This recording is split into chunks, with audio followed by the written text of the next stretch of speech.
properly grasp the cause of suffering.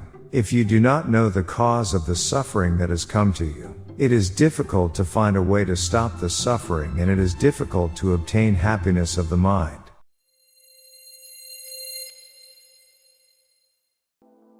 There is a female Buddhist who comes to the temple to pray every weekend. After sending her husband away first with a chronic disease, she has been living alone, raising her middle school son and daughter. Even at that time, she had enough inheritance to send her children to study abroad, but now her life is very difficult. Her children have now returned to Korea after completing their studies abroad, and are continuing to study at graduate school. In the meantime, it was difficult to support the children's studies abroad, but she says that she will have to support them until they are completely independent in the future. As a result, she says she has reached her mid-50s before she knew it. One day, she suddenly thought deeply about remarriage, but she could not forget her dead husband, and she thought that her children would not want it, so she soon gave up.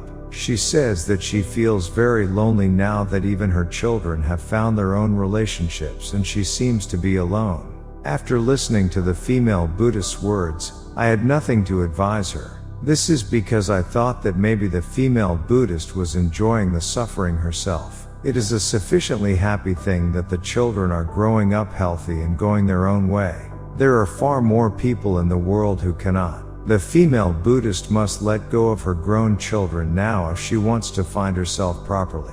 It is impossible to seek happiness without being able to do that. Moreover, even though 10 years have passed since her husband died, she is still creating the cause of suffering by not being able to let go of him in her heart. Her dead husband would not want that either. Life is long. Before you get any older, you have to find a path to happiness that suits you.